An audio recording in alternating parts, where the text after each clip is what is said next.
రాష్ట్రంలో TPCC general secretary గడ్డం Chandrasekhar Reddy Jubilee Hills police స్టేషన్లో ఫోన్ ట్యాపింగ్ కేసులో సిట్తో వాంగ్మూలమిచ్చారు. 2023 ఎన్నికల సమయంలో తనపై అనుచరులపై ఫోన్ ట్యాపింగ్ జరగడం, కామారెడ్డిలోని ఇంటిపై డీఎస్పీ ఆధ్వర్యంలో తరచూ తనిఖీలు, దాడులు జరిగాయని గడ్డం తెలిపారు.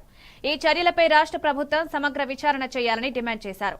వ్యక్తిగత గోప్యతను ఉల్లంఘించే ఈ చర్యలు అస్వీకరించదగినవిగా పేర్కొన్నారు. ఆయనతో పాటు పీఏ కరుణాకర్, డ్రైవర్ అశోక్, కాంగ్రెస్ నాయకులు కూడా హాజరయ్యారు.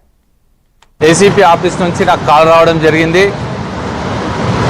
మీ నెంబరు ట్రాప్లో ఉన్నది, ఒకసారి వచ్చి మీరు ఖచ్చితంగా జూబ్లీహిల్స్ పోలీస్ స్టేషన్కి వచ్చి మీ వాంగ్మూలం ఇవ్వాల్సిందిగా కోరుచున్నామని అడిగి, అదేవిధంగా నాకు నోటీస్ కూడా సర్వ్ చేయడం జరిగింది.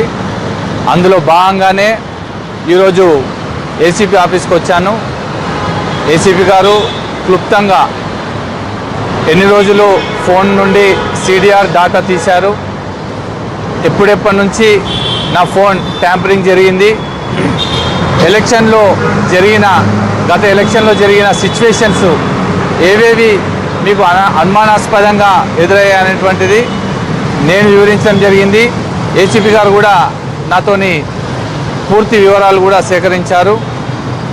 అందులో భాగంగానే రేవంత్ రెడ్డి గారు మరియు అప్పుడున్న సీఎం కేసీఆర్ గారు ఇద్దరు కూడా కామారెడ్డి నియోజకవర్గం నుంచి ప్రాతినిధ్యం వహించారు ఎమ్మెల్యేలుగా. ఆ సందర్భంలో నేను బీఆర్ఎస్ పార్టీని వీడి కాంగ్రెస్ పార్టీలో జాయిన్ కావడం జరిగింది. జరిగిన తదనంతరం నాతో పాటు కొందరు ముఖ్య నేతలు కూడా కాంగ్రెస్ పార్టీలో జాయిన్ అయ్యారు. ఈ సందర్భంలో 2 సార్లు 3 సార్లు సుమారు అక్కడ కామారెడ్డి డిఎస్పీ గారు మరియు టోటల్ పోలీస్ బృందం అందరూ కూడా ఫోన్ మా ఇంటి మీదకి టోటల్ సోదాలు చేయడం జరిగింది.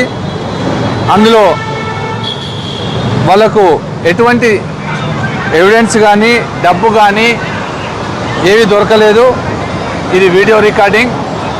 ఆ రోజు మా ఇంటి మీదకి వచ్చినటువంటి డిఎస్పీ గారు, అక్కడున్న లోకల్ 2 సిఐలు, వారితో పాటు టోటల్ 2 పార్టీల బెటాలియన్ కూడా ఇంటి మీదకి దాడికి. ఇవి updates. Keep watching MNTV news.